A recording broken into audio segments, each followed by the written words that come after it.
Ah oui, aussi l'attaque directe à la gorge est autorisée avec la pointe de la lame, enfin du shinai. Voici le Shoriji Kempo. Oui, avec maître Aosaka, 8e dan, et ses élèves. Alors, le Shorinji Kempo, c'est le combat des moines. C'est un mélange de plusieurs traditions, l'une qui est chinoise, l'autre japonaise. Alors, il y a des coups de pied, il y a des coups de poing, mais aussi des projections, des clés. Bref, c'est un art martial extrêmement complet. Voici donc maître Aosaka, l'un des plus fameux représentants du Shorinji Kempo. Shoriji Kempo, donc qui est la transcription littérale en japonais du Shaolin, la boxe Shaolin. Voilà.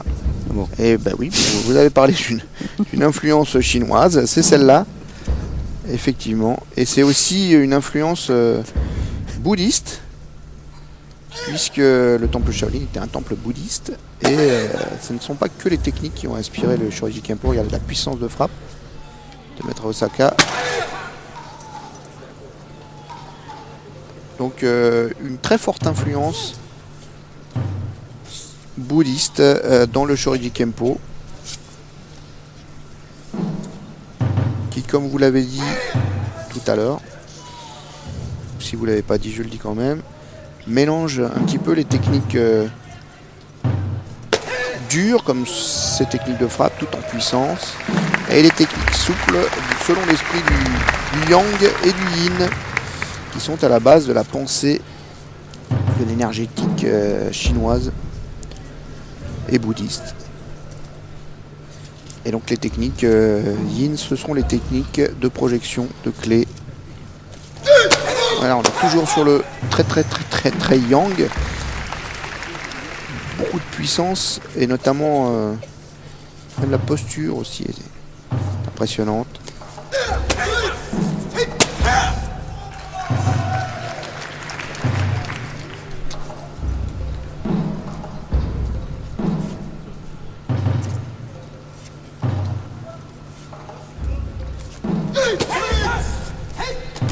On comprend que ces élèves soient protégés.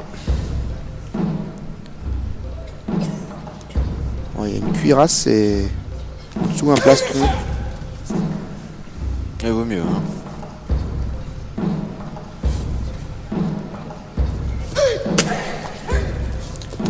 Avec un appui derrière le genou qui est une technique très efficace pour faire tomber l'adversaire, déséquilibrer l'adversaire.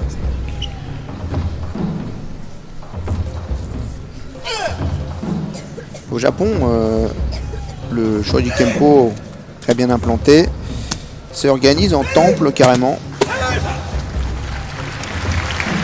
Donc avec des moines, un travail très spirituel lié aux techniques de combat. Voici les techniques plus souples, les techniques Ju, comme on dit en japonais. Ju, la souplesse, l'adaptation. Donc des saisies et puis on entraîne l'adversaire dans des clés, dans des rotations pour le projeter.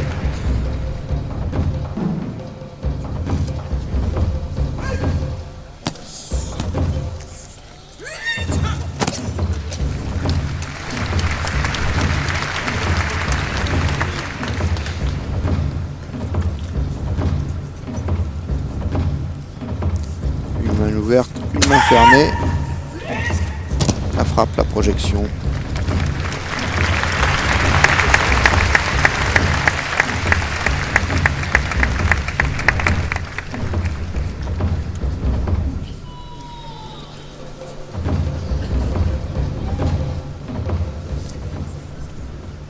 Un doigt. Travail avec les points vitaux. Travail extrêmement précis par le grand maître Osaka. Difficilement décelable à l'œil nu.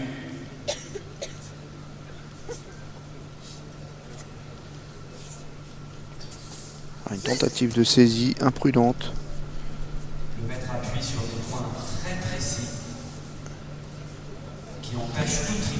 Ouais, comme quoi, il n'y a pas forcément besoin de frapper. Et oui, mais c'est un très haut niveau de maîtrise.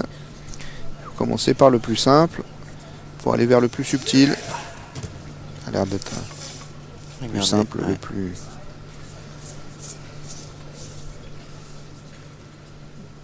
On commence par les techniques de base. On travaille dans la force, l'engagement physique et à haut niveau. On atteint d'autres logiques. Mais il n'y a pas de raccourci.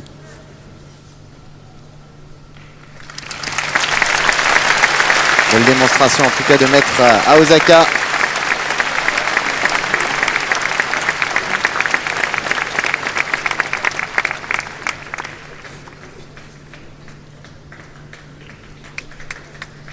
Et ses élèves, bien sûr.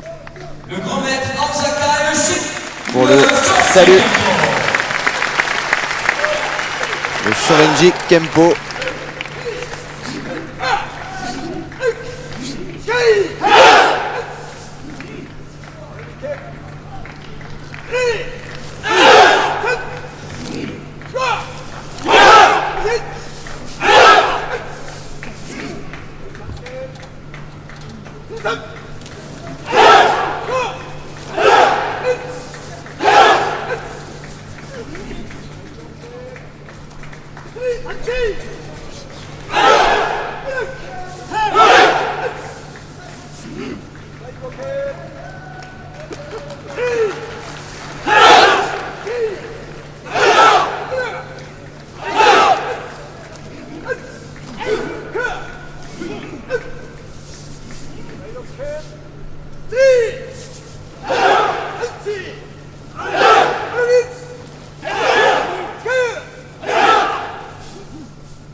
Le final et le salut, en tout cas au public.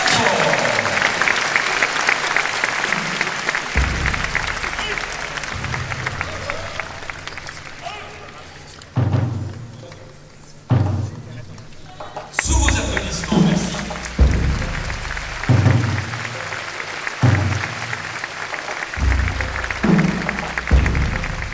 Shorinji Kempo donc. Un art martial extrêmement complet, vous l'avez vu, coup de poing, coup de pied, mais aussi projection, clé, comme ici, où l'on soumet son adversaire, et puis voilà la projection.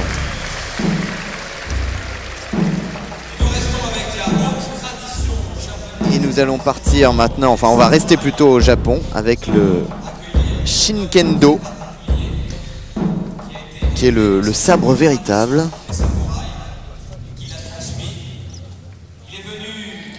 C'est le Shinkendo qui a été fondé par Toshihiro Obata. Le sabre sert ici à trancher. Et le maître va être accompagné par Adrien Six, pardon. Et vous allez voir quelques exercices de coupe, notamment le sabre véritable, le Shinkendo.